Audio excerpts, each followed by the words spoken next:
Amén.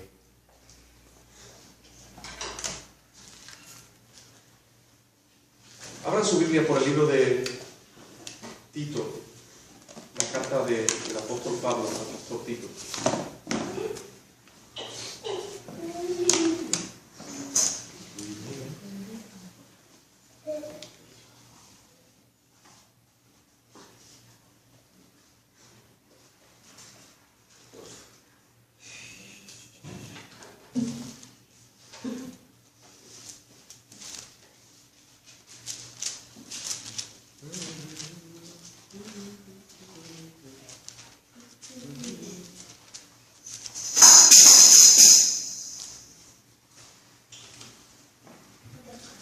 ¿La tienen? Sí. Capítulo 1, versículo 1 en adelante. Pablo, siervo de Dios y apóstol de Jesucristo, conforme a la fe de los escogidos de Dios y el conocimiento de la verdad que es según la piedad, en la esperanza de la vida eterna, la cual Dios, que no miente, prometió desde antes del principio de los siglos, y a su debido tiempo manifestó su palabra por medio de la predicación que me fue encomendada por mandato de Dios nuestro Salvador. A Tito, verdadero hijo en la común fe, gracia, misericordia y paz de Dios Padre y del Señor Jesucristo nuestro Salvador. Por esta causa te dejé en Creta, para que corrigiese lo deficiente y establecieses ancianos en cada ciudad, así como yo te mandé.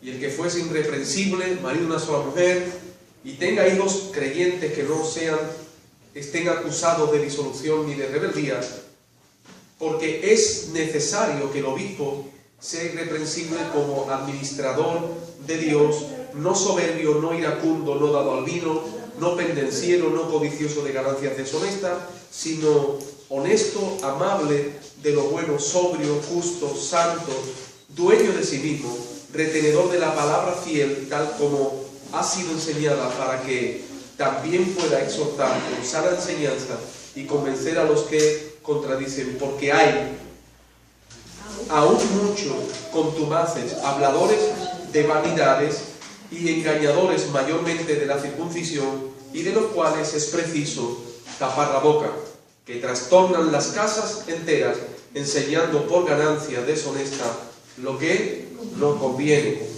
Uno de ellos, su propio profeta, dijo: los cretenses, siempre mentirosos, malas bestias, glotones, ociosos. Este testimonio es verdadero. Por tanto, repréndelos como duramente, para que sean sanos en la fe, no atendiendo a fábulas judaicas ni a mandamientos de hombres que se apartan de la verdad. Todas las cosas son puras para los puros, mas para los corrompidos e incrédulos nada le es puro, pues hasta su mente y su conciencia están corruptas. Profesan conocer a Dios, pero con los hechos lo niegan, siendo abominables y rebeldes, reprobados en cuanto a toda buena obra. Y el versículo 1: por tanto tú habla lo que está de acuerdo con la sana doctrina. Amén. Padre, te ruego tu soberana intervención en medio de nosotros. Pues predicar tu palabra es uno de los muchos milagros que tú haces en medio de nosotros. Pues es el hombre totalmente inútil e incapacitado que milagrosamente es convertido en una herramienta útil en tu mano.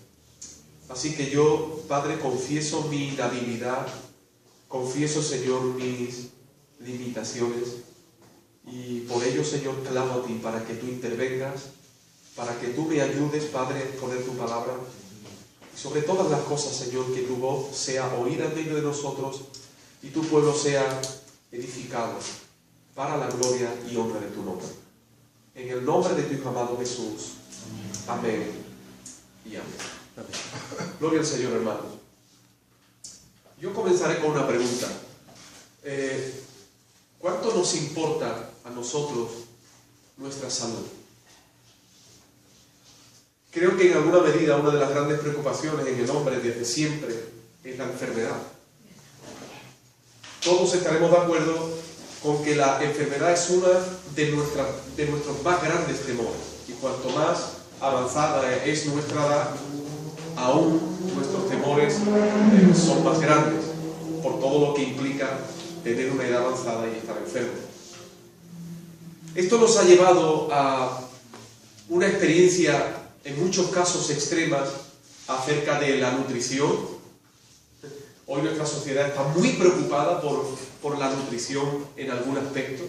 Nada se compra en un supermercado sin que leamos el etiquetado, sin que veamos cuántas calorías tiene, cuánta grasa, cuántos azúcares, y estamos muy obsesionados con esto, ¿verdad?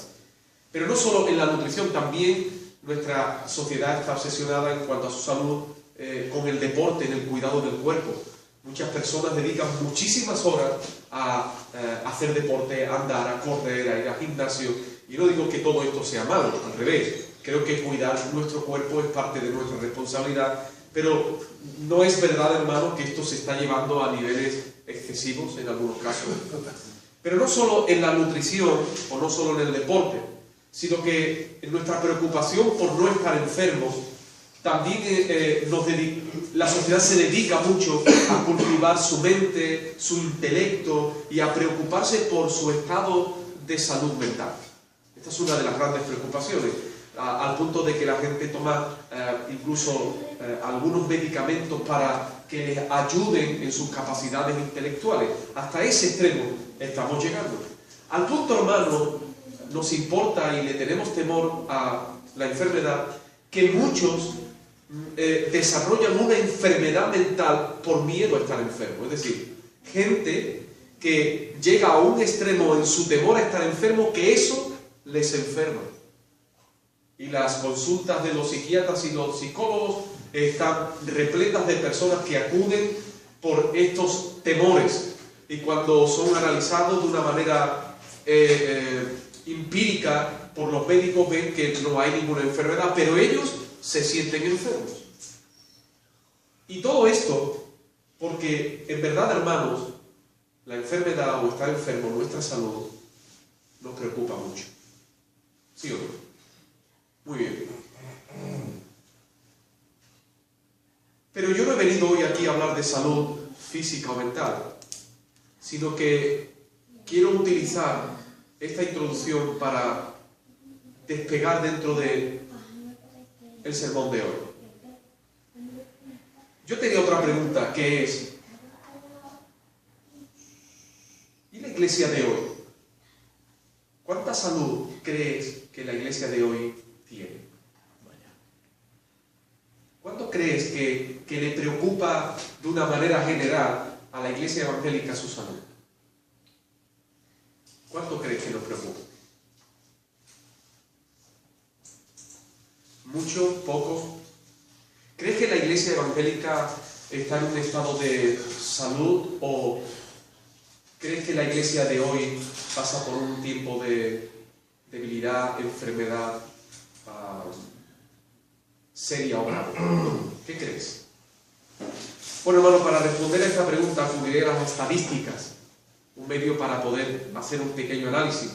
Y aunque en nuestro país no hay muchas estadísticas, y menos acerca de la iglesia, acudiremos a el país que creo que tiene estadísticas para casi todo, ¿Saben de quién estoy hablando, no? Los Estados Unidos. En los Estados Unidos hay estadísticas para todo. Así que en los Estados Unidos se han hecho estadísticas acerca de esto que les estoy hablando. Miren, les va a sorprender. En las 24 horas anteriores, es decir, desde ayer a esta hora hasta hoy, 50 pastores han abandonado el ministerio.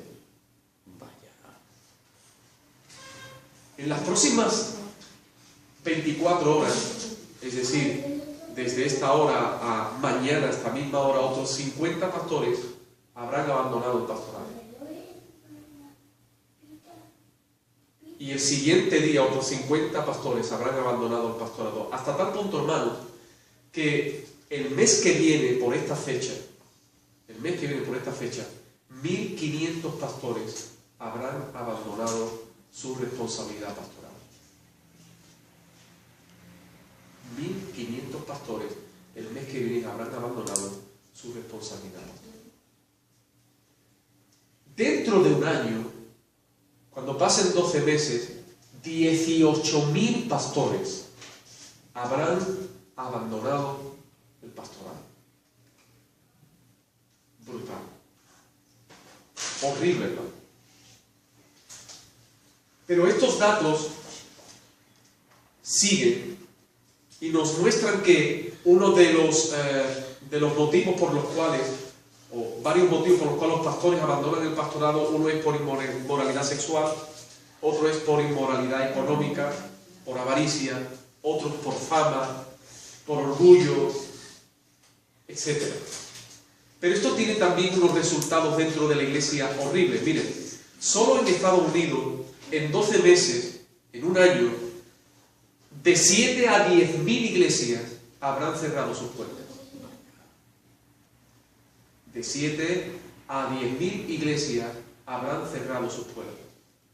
Luego habrán abierto sus puertas 4.000 iglesias. ¿Saben que eso nos deja un déficit anual de 3.000 iglesias menos, solo en Estados Unidos? Y estas estadísticas, hermanos, son reales. Pero estas estadísticas nos enseñan también que aún pastores que están pastoreando ahora están luchando contra la depresión, están luchando contra el desánimo, y aún las iglesias que están siendo pastoreadas en esa actitud o ese desánimo viven el mismo desánimo y la misma depresión que sus pastores sufren. Hasta el punto, hermanos, que incluso las iglesias, muchas iglesias, están dedicándose a cualquier otra cosa menos a lo que deben de estar dedicadas, que es a la proclamación, el anuncio del Evangelio para los perdidos. Así que esas iglesias en ese estado de enfermedad están dedicando el tiempo a entretener a la audiencia sin Evangelio. Están siendo un núcleo de personas para dar compañía social a los que se sienten solos sin llevarles a la cruz. Al punto, hermanos, esto es tan vergonzoso que en muchas ocasiones muchas iglesias parecen un circo. Claro, mi propósito no es desanimarles, mi propósito no es aburrirles con los datos, sino utilizar estos datos para llevarnos a nosotros a la conciencia de que esto es real, de que esto está sucediendo y que la iglesia del día de hoy está sufriendo de una manera grave y le está faltando de una manera contundente salud. Lo que nos debe de llevar a nosotros esto, hermano, es a ir a las Escrituras para poder buscar dentro de la palabra del Señor cómo lidiar con esta situación en el día presente. Amén. Y la razón por la cual yo he inquirido en este problema es porque yo quiero que tú sepas de una manera contundente que a Dios le importa la salud de su iglesia. Amén. Por decirlo de alguna manera, y este sería el título del sermón, una iglesia sana es el único proyecto de Dios. ¿Estás aquí? Una iglesia sana es el único proyecto de Dios. Una iglesia sana es la única voluntad de Dios. Y es el continuo trabajo de Dios que su iglesia sea una iglesia sana. Así que nosotros como iglesia local tenemos una responsabilidad, y es recibir la gracia de Dios que viene a nuestro encuentro para cuidar de nuestra salud como creyentes. Y nuestra salud como creyentes radica verdaderamente en nuestra relación real, íntima, dinámica, diaria con Dios. Si eso falta la salud. Y si alguno cree que a Dios no le importa, si alguno cree que puede vivir de cualquier manera, si alguno cree que cómo luce Cristo en nuestra vida no es importante para el Señor, o cómo luce Cristo para el testimonio de los de afuera no es importante para el Señor, está muy equivocado. Porque el único proyecto que Dios tiene con su iglesia es tener una iglesia sana. La voluntad de Dios, la única voluntad de Dios para con su iglesia es que su iglesia sea sana. Amén. Hermanos, a Dios le importa la salud de su iglesia. Y tienen que saber, yo quiero que todos sepan que la iglesia tiene un esposo. Amén. Amén. Y este esposo no es un esposo imperfecto como los hombres, como nosotros somos. Este esposo perfecto está integralmente preocupado de la salud de su esposa. Esta iglesia tiene un dueño que ha traído a la existencia a su pueblo tras una muerte horrible en la cruz, para pagar sus culpas, y tras una gloriosa resurrección, para manifestar que la justicia de Dios ha sido satisfecha de manera perfecta. Así que Dios es un Dios responsable, un esposo preocupado por la salud de su esposa. A Dios le importa tu estado de salud espiritual. Amén. Te haré una pregunta. ¿Cuánto te importa a ti tu salud espiritual, personal? ¿Cuánto te importa a ti la salud espiritual de tu iglesia? Vaya. ¿Eres alguien que suma salud a tu iglesia? ¿O eres alguien que restas salud a tu iglesia? ¿Tu vida saludable suma salud a tu iglesia? ¿Tu vida saludable es un medio de gracia para traer salud a tu iglesia? ¿O tu vida de descuido resta salud a tu iglesia, al punto, hermanos, que nos convertimos en la carga, el dolor, la preocupación de hermanos enfermos hasta el punto de afectarles en su salud? Pero volveré a preguntar, ¿cuánto te importa tu salud espiritual? ¿Sabéis que nosotros hemos acuñado una frase? Y esa frase es que lo que te preocupa, te ocupa. Si alguien dice que le preocupa su salud espiritual, pero no está ocupado en su salud espiritual, es que en verdad no le preocupa. Amén.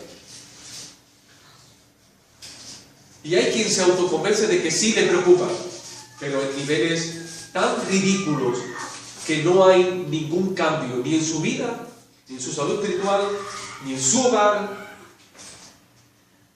ni en su propia congregación local. Pero vuelvo a repetirte, a Dios le importa la salud de la iglesia, y eso significa que a Dios le importa tu salud. ¿Y sabes por qué le importa tu salud? Una, porque te ama, pero principalmente porque lo que está en juego es su gloria. Amén. Si tu vida no tiene salud, la gloria del Señor no se muestra de manera correcta. Cuando tu vida espiritual tiene salud, la gloria del Señor es manifestada de una manera correcta. Así que no se trata incluso ni de ti ni de mí, sino que se trata de la gloria de Dios. Así que ahí viene otra pregunta, incisiva. ¿Cuánto te importa a ti la gloria de Dios?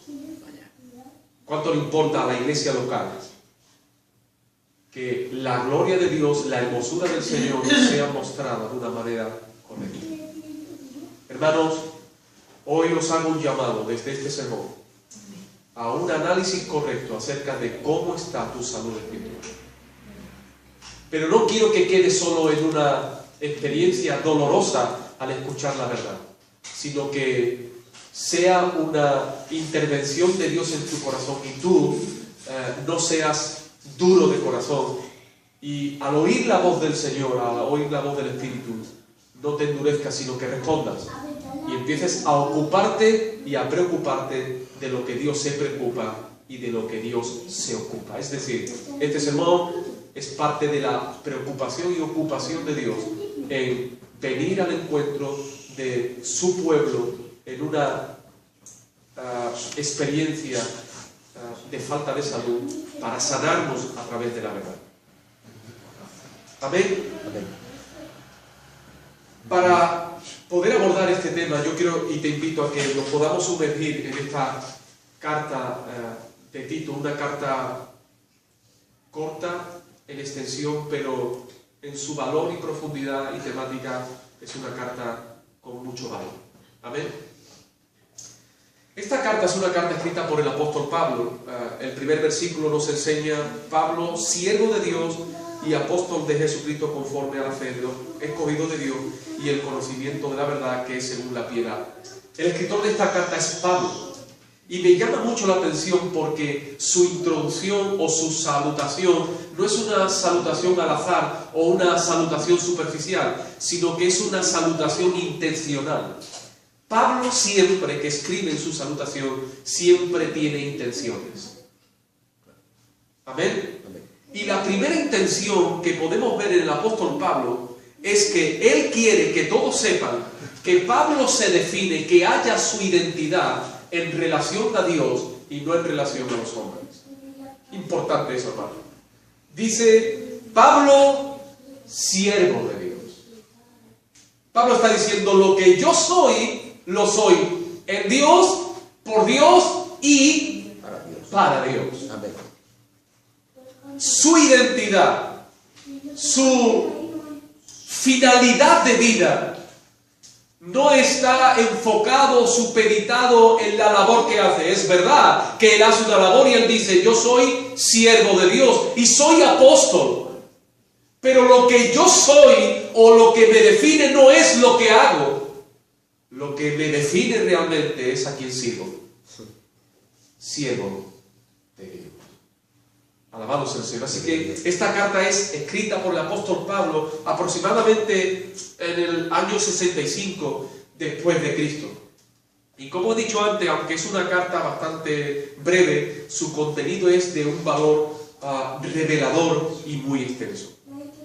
Pablo dedica esta carta a un fiel discípulo que es griego, que es Tito, y es compañero en el ministerio, a quien ama de una manera paternal, llamándole en el versículo 4, si leen conmigo, él dice, a Tito, verdadero hijo en la común fe. ¿Cómo le llama? Verdadero hijo. ¿Y qué significa aquí verdadero hijo? Lo que significa verdadero hijo no es otra cosa que Tito es un verdadero creyente que ha llegado a ser lo que es el resultado por creer la verdad del Evangelio. No es un falso cristiano, sino un verdadero creyente. Amén.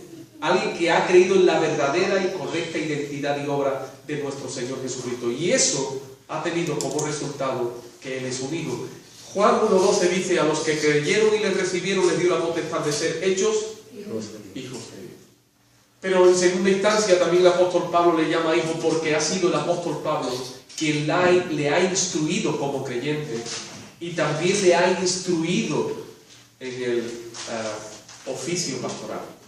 Así que Tito es alguien que ha acompañado en el ministerio al apóstol Pablo, y Tito ha aprendido, ha podido ver cómo la doctrina se hace visible en la vida de un hombre como el apóstol Pablo. Dicho de paso, hermano, la mejor manera de poder instruir acerca de la sana doctrina a los nuestros es que los nuestros nos puedan ver vivir la sana doctrina. Porque la sana doctrina no es otra que la doctrina divina. Esa es la sana. Porque si alguien dice creer en sana doctrina y no la vive, lo único que tiene es una enfermedad horrible que lo está matando. Amén. Y las enfermedades nunca provocan salud. Una enfermedad provocará otra enfermedad.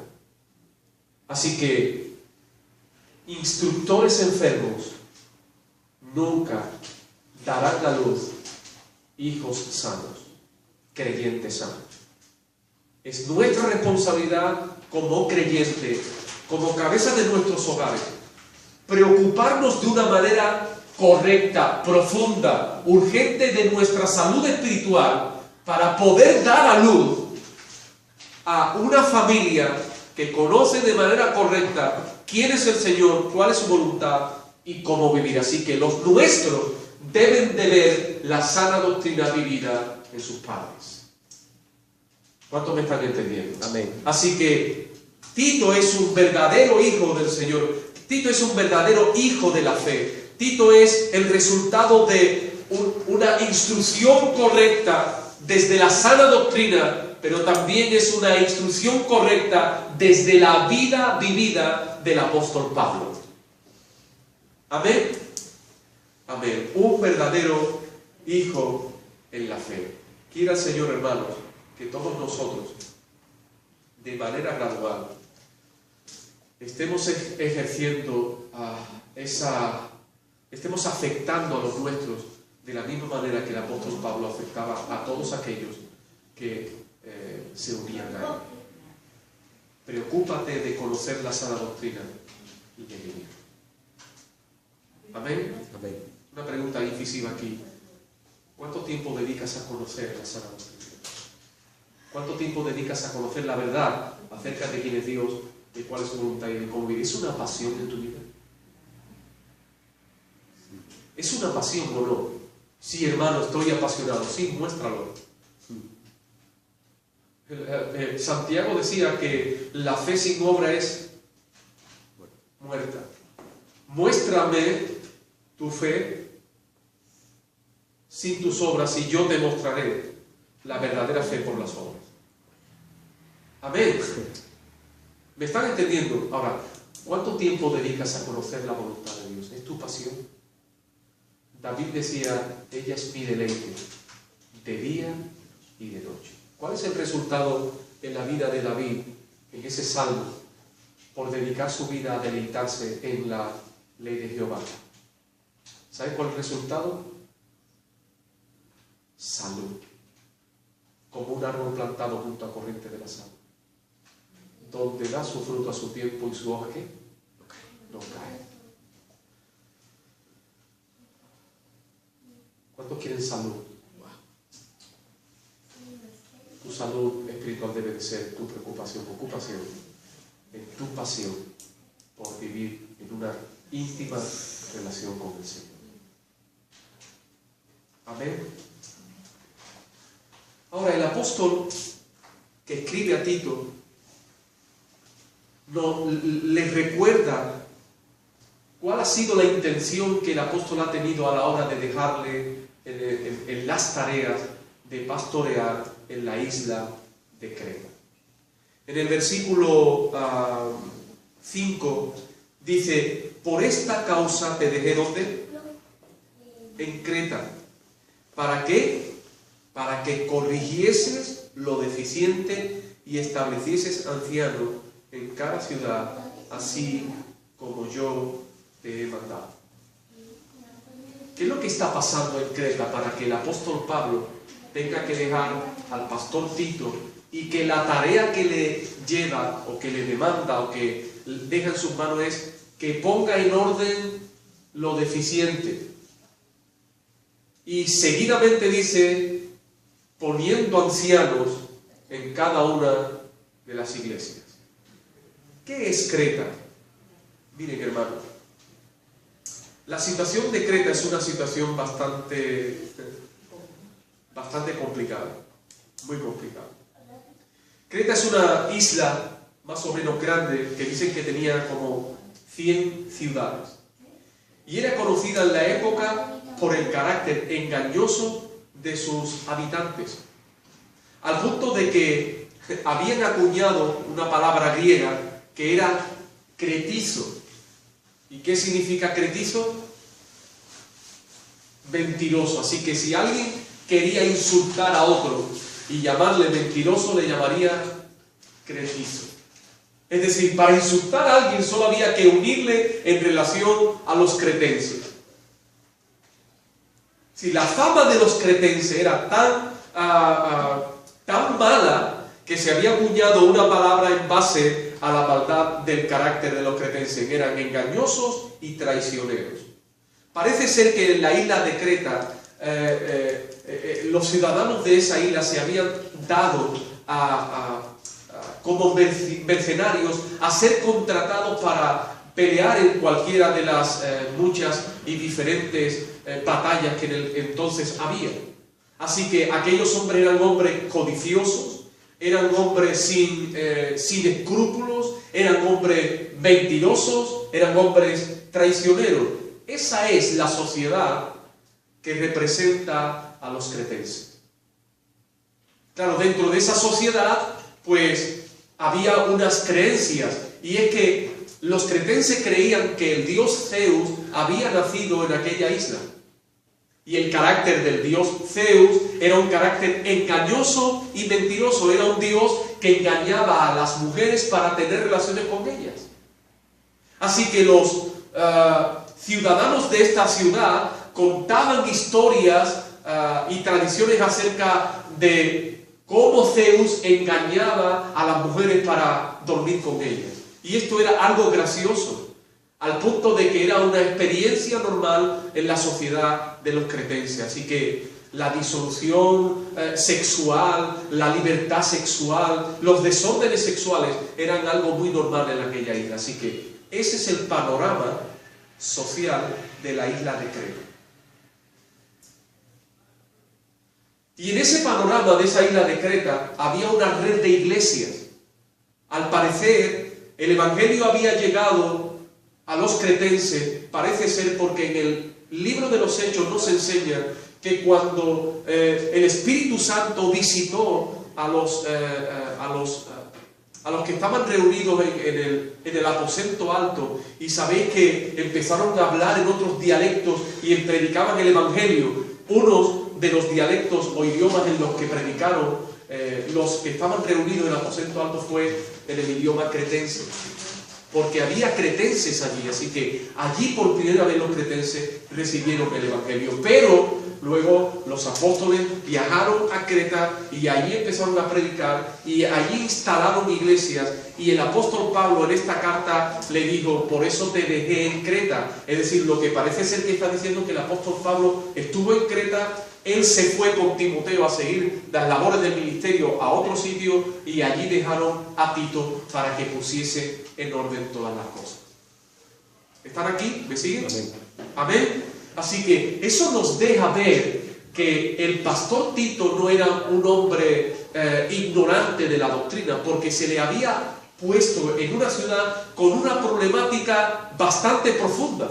Pero no solo en Creta, sino que nosotros conocemos que una de las iglesias que mayor representan de manera negativa la enfermedad de una iglesia es la iglesia de Corintios. ¿Recuerdan? Corinto es una de las iglesias más representativas en desórdenes, en carácter sin tratar, en una actitud que no honraba el evangelio. Pues el apóstol Pablo también envió a Tito a las iglesias que están en Corinto para que él también pusiese orden en esas iglesias. Así que el pastor Tito es un hombre entendido en doctrina, es un hombre responsable, es un hombre determinado, es un hombre que ha entendido de una manera correcta y contundente las labores del ministerio. Y yo alabo al Señor por esto, y vuelvo otra vez al título de nuestro sermón. El único proyecto de Dios para su iglesia es una iglesia santa. Así que más allá del apóstol Pablo, tienes que ver a Dios preocupado porque la iglesia en Creta está enferma. ¿Y saben por qué está enferma? Porque no sabemos cómo en el liderazgo de aquellas redes de iglesia habían tomado el liderazgo judíos cretenses que habían mezclado estas tradiciones de Zeus, estas creencias acerca de los dioses griegos, un poco también de las tradiciones judías, y querían mezclarlas con la verdad del evangelio. Así que también estaban allí demandando a los creyentes de Creta que si querían ser verdaderos creyentes y honrar al Señor, también tenían que guardar las leyes judías. Así que Dios, en su amor por su pueblo, en su amor por su esposa, ha preparado a un hombre llamado Tito, lo ha capacitado de dones. Amén. Ha revelado de una manera contundente su voluntad al pastor Tito para luego enviarlo a las iglesias, a las redes de iglesias de Creta, para poder abordar la enfermedad que allí padece. Gloria al Señor. Amén. ¿Le importa a Dios su iglesia? Le importa. ¿Le importa a Dios cómo estamos viviendo?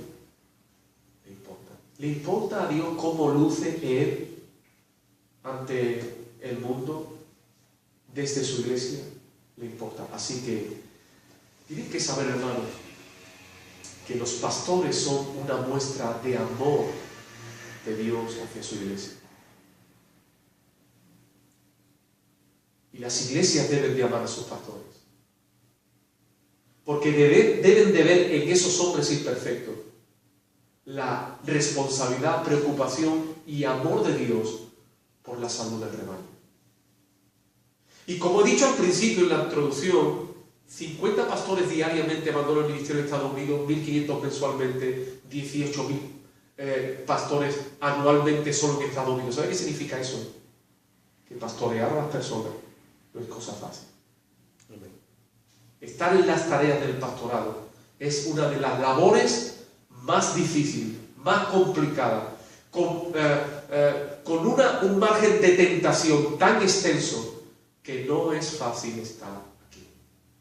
Así que yo alabo al Señor por estar hoy aquí. Amén, yo también. Después de 26 años de ministerio, el Señor me ha guardado de muchas tentaciones, me sigue guardando de tentaciones y me tendrá que seguir guardando de mis tentaciones. Hermanos, usted debe de ser consciente de eso para que no se olvide de orar por sus pastores y de alabar al Señor por los pastores que Dios envía a su pueblo, que tienen como única tarea no estar centrados en ellos mismos, no estar preocupados en ganancias, ni en fama, ni en que los hombres nos sigan. No estamos llamados a que su corazón apunte hacia la persona del pastor. Nosotros estamos llamados a cuidar de la grey con amor, con mansedumbre, con determinación, para llevar a nuestros hermanos al conocimiento de quién es el Señor, cuál es su voluntad y cómo ellos deben de vivir. Eso no significa que los pastores no cometamos errores, pero véanos como Dios nos ve. Sus herramientas, sus utensilios, sus medios de gracia, para que su grey pueda ser pastoreada, cuidada, guardada, instruida, exhortada para la gloria y la honra del Señor. Amén. Amén. En mis muchos años de pastorado me he encontrado con personas que no han tenido este entendimiento y en vez de enfrentarse a su situación de enfermedad espiritual se enfrentaban a mí. Y yo de manera amable, yo les decía, miren, yo no soy el culpable de que usted no ore, no soy el culpable de que usted no quiera leer la Escritura, no soy el culpable de que usted no quiera rendir su voluntad al Señor, no soy el responsable del desorden de su casa, yo no soy el responsable de lo que está pasando en su matrimonio, no soy el responsable de lo que está pasando en sus hijos, no soy el responsable de lo que está pasando en su economía, yo no soy el responsable, es usted. Amén. Y en ocasiones me he sentado, como tuvo que hacer el pastor Tito, con personas para decirles, miren, aquí hay un problema. Ustedes dicen creer una cosa, pero ustedes viven otra. Y estoy aquí para ayudarles. Oremos, lloremos juntos, pero por favor, lleven esa área enferma a la presencia del Señor para que sean sanados. Porque uno no puede decir amar al Señor si no guarda sus mandamientos. Amén. Así es. Así que cuando nosotros andamos de una manera incorrecta, contradiciendo los principios bíblicos, nosotros hemos endurecido nuestro corazón y nosotros estamos andando deshonrando al propio Dios que decimos que amamos. Amén. Amén. Pastor Tito fue enviado a Creta en esta situación. Y en esa situación, lo más grave que ocurre es que, miren lo que dice el versículo 16. Profesan conocer a Dios, pero con sus hechos lo niegan, siendo abominables, rebeldes, reprobados en cuanto a toda buena obra. Esto era el liderazgo. El liderazgo de esas iglesias, los que estaban liderando esas iglesias tenían este carácter. Por eso el apóstol Pablo dice, mira, una de tus tareas es quitar a esas personas del liderazgo y poner un liderazgo conforme a la voluntad del Señor. Y ahí en el versículo 5 les da una lista, perdón, en el versículo 5 le dice: por esta causa te dejé en Creta para que corrigiese lo deficiente y establecieses ancianos en cada ciudad, así como yo te mandé. Mira lo que dice: no a cualquiera. Este es un punto importante. No a cualquiera hay que ponerle en el liderazgo. Hay quien ve a gente capacitada intelectualmente que tiene dones de expresión y creen que esa es la capacitación de Dios para poder estar en el liderazgo. ¿Saben qué? Yo prefiero un tartamudo que vive una vida santa en su casa pastoreando que un abogado que habla y su casa es una depravación. No sé si me están entendiendo. Amén. Amén. Mira lo que dice el apóstol Pablo: el que fuera irreprensible. ¿Qué significa irreprensible? Irreprensible no significa que no tenga falta, sino que no pueda ser acusado de un pecado permanente y visible en su vida. Eso es lo que significa irreprensible. El que fuera irreprensible, marido de una sola mujer, un hombre que ha cuidado de su gran responsabilidad. ¿Quién? Su esposa. Porque quien no ha cuidado de su propia esposa, ¿de quién va a cuidar? Lo voy a repetir: el que no ha cuidado y no tiene como proyecto personal, como marido, cuidar de su esposa, ¿a quién va a cuidar? ¿A la esposa de otro? ¿A los hijos de otro? ¿A los nietos de otro? Hermanos, nosotros como creyentes, y máximo aquí en el contexto pastoral, nosotros como creyentes tenemos una grande responsabilidad, porque tenemos que imitar a Cristo, que cuida de manera perfecta e integral a su esposa. Un pastor que conozco y que tiene varios sermones acerca de esto decía que el hombre que no cuida a su esposa es un monstruo. Eso es lo que dice él. Dice que él no ha hallado una maldad más grande en un hombre que no se preocupe por su esposa. Hermano, si alguien está en una situación como esposo, como no debiera, por favor pida perdón al Señor.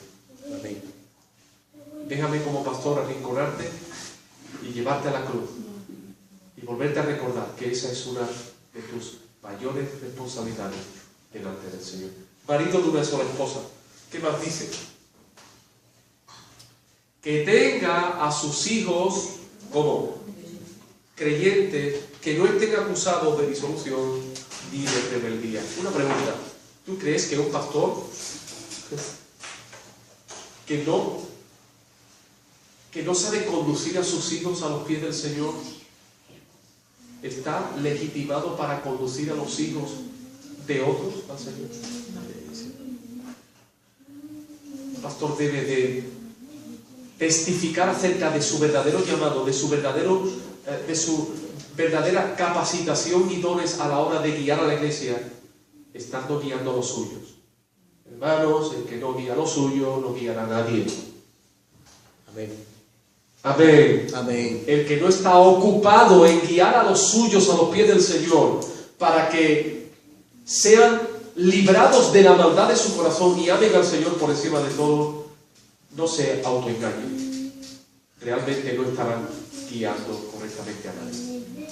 Amén. Amén. Porque es necesario que el obispo sea como, otra vez, irreprensible, como administrador de Dios, no soberbio, no iracundo, no dado al vino, no pendenciero, no codicioso de ganancias deshonestas, sino hospedador, amante de lo bueno, sobrio, justo, santo, dueño de ¿qué? De sí mismo. Pablo pone el énfasis en el carácter. Amén. En el carácter. Porque uno no puede cuidar de la grey del Señor si uno no ha estado en el cuidado de su carácter. Gloria al Señor. Muchos pastores abandonan el pastorado por estos mismos motivos. Se les puso en el ministerio, pero no se les puso en el ministerio en base a las exigencias de las Escrituras. Hombres sin carácter, hombres codiciosos, hombres con problemas en el hogar, hombres sin una verdadera identidad como maridos ni como padres, y fueron puestos en el ministerio. Eso es un fracaso. Amén. Con ese tipo de hombres es quien tiene que tratar el pastor Timoteo. Así que la experiencia de Timoteo en Creta, no creas tú que no fue nada dura.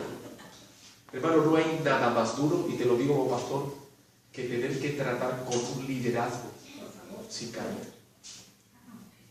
No hay nada más duro que sentar a los que dicen que saben y decirle no entiendes.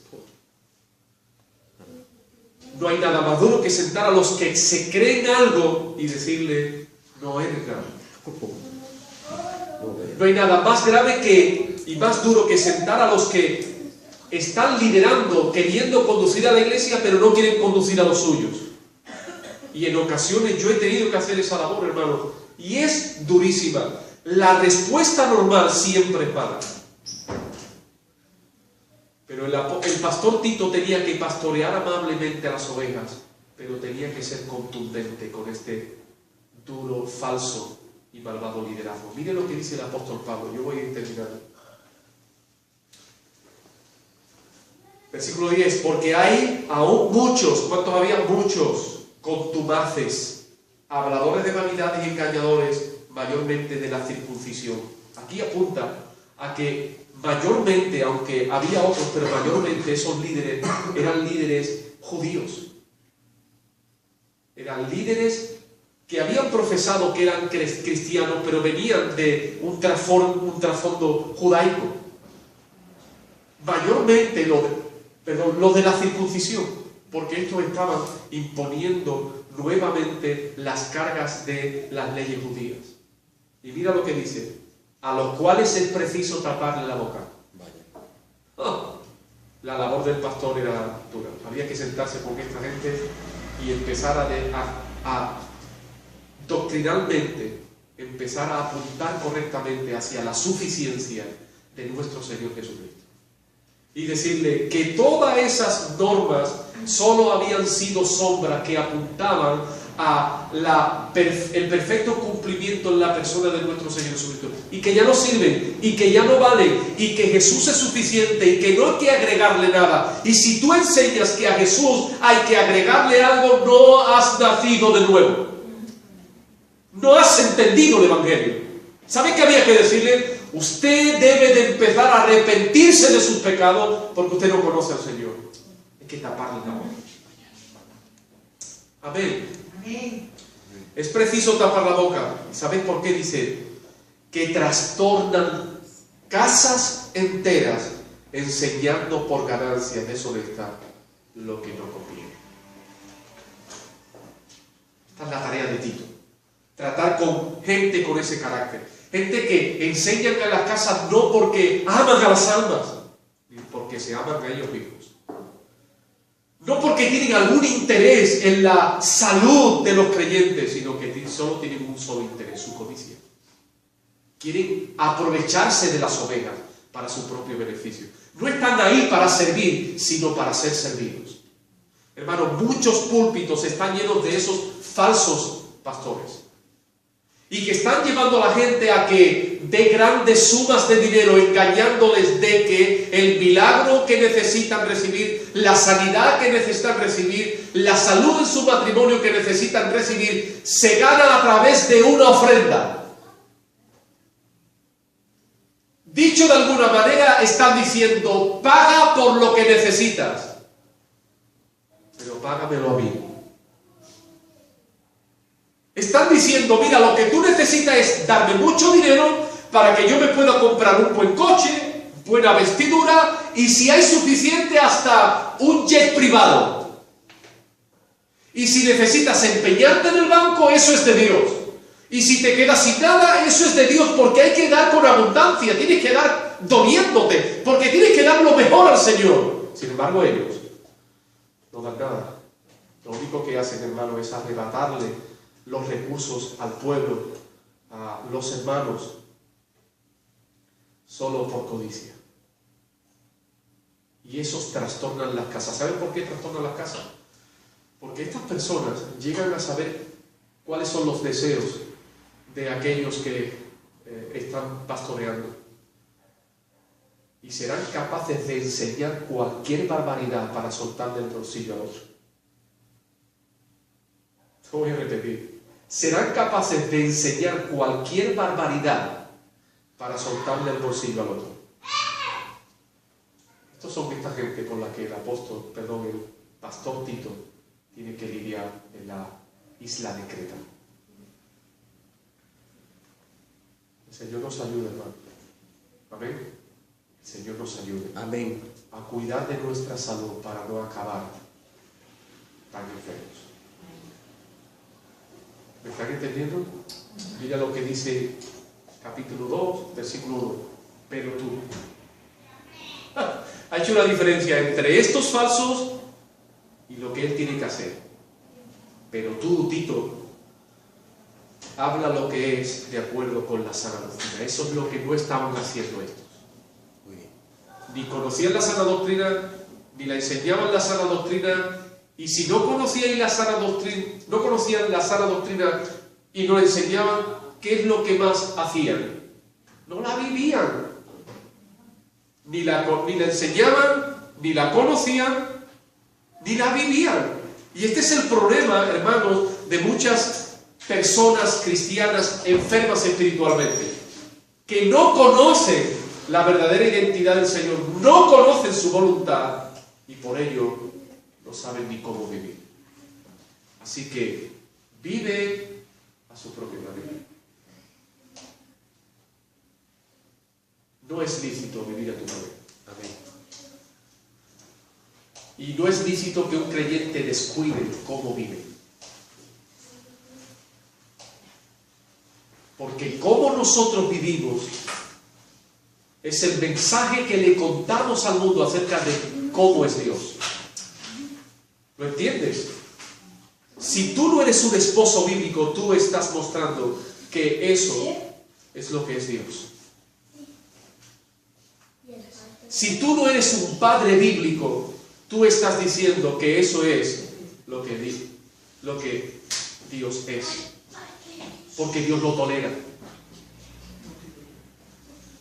Amén. Si tú no eres un miembro de una iglesia bíblico, estás mostrando que a Dios no le importa. Estás mostrando que eso es también lo que Dios es. A Dios no le importa su iglesia. Y el pastor Tito tuvo que ser enviado para poner en orden, para corregir lo deficiente, para quitar a personas que están en el liderazgo, que dicen que son lo que no son y que andan contradiciendo lo que la Escritura dice. Amén. Amén, hermanos. Pero esta carta no fue escrita solo para Tito y para Creta, para los cretenses, para los cretizos, para los mentirosos de aquel momento, sino que para todo aquel que profesa fe y vive en contra de la fe, no es otra cosa que un cretizo, un mentiroso. Amén. Amén. Por favor, hermano, os lo ruego por las misericordias del Señor, por favor, de verdad, por favor, por favor, pon en el orden de tus prioridades tu salud espiritual. Pon en el orden de tus prioridades tu pasión por conocer a Dios y su voluntad. Y pon en el orden de tus prioridades el temor de vivir conforme a la voluntad del Señor, porque se trata de su gloria, se trata de su honra y se trata de la salvación de otros. El apóstol Pablo dice que son cartas como escritas y legibles. El Evangelio debe de ser claramente leído en ti y en mí. El Evangelio debe de ser leído claramente en tu casa y en la mía. El Evangelio debe de ser leído claramente en tu matrimonio y en mi matrimonio. En cómo me relaciono con mi esposa debe de ser leído correctamente el Evangelio. Allí está el Evangelio. Cómo trato a mis hijos, allí está el Evangelio. Cómo me conduzco como miembro de mi iglesia local, ahí está el Evangelio. Cómo me conduzco con mis enemigos, ahí también debe de estar el Evangelio. Porque un verdadero creyente no puede andar en contradicción de lo que cree. Amén. Amén. Amén. Termino. ¿Sabes qué pasará si un día alguien, de manera contumaz, de manera soberbia, de manera necia, decide cerrar su corazón a esta verdad y decide seguir viviendo en contradicción de el Evangelio? Dios va a intervenir, como lo hizo en Creta. Y no será una experiencia fácil. Amén. Porque el Dios que abraza también es el Dios que disciplina. Amén. El Dios que salva también es el Dios que castiga. El Dios que te sostiene es también el Dios que te expulsa. No sé si me estoy explicando. Amén. Así que quédate con esto, vete para casa con esta verdad. El único proyecto de Dios en su iglesia es que sea sana. La única voluntad de Dios con su iglesia es que ella sea sana. Esa es su voluntad. Y una iglesia sana se compone de ¿qué? Entonces, ¿qué compone una iglesia? Muy bien. Así que una iglesia sana se compone de familias sanas. Debemos de estar entregados a la pasión de que nuestros hogares sean saludables, sean sanos. Porque no podemos pretender tener un hogar enfermo y tener una iglesia sana. Eso no va así. ¿Me están entendiendo? No puedes pretender meterte en el agua y no mojarte. Si queremos ser una iglesia local sana, debemos de empezar por tener hogares sanos. Amén. Dedícate a eso. Clama al Señor, ten esperanza. Puedes pedirle, puedes rogarle y Dios va a intervenir. La Biblia dice que al que pide, recibe. Dios no es mentiroso. Y ahí me salté uno de los apuntos donde dice que el apóstol Pablo dice, y el Dios que no miente. ¿Por qué está diciendo el Dios que no miente?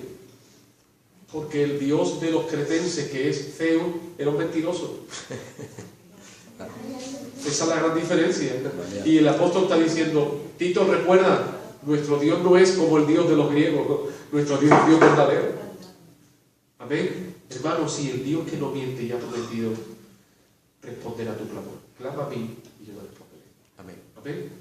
Hermano, mira, Mari Carmen, si somos muchos y somos pocos, no importa. No importa creerme, hermano. El número depende de Dios. El problema es la calidad, el problema es la salud. Amén. Debemos de reunirnos aquí 2 para la gloria de Dios. Y si somos 10, para la gloria de Dios. Si somos 100, para la gloria de Dios. Pero el número no importa. Lo que importa es la salud de los que nos reunimos.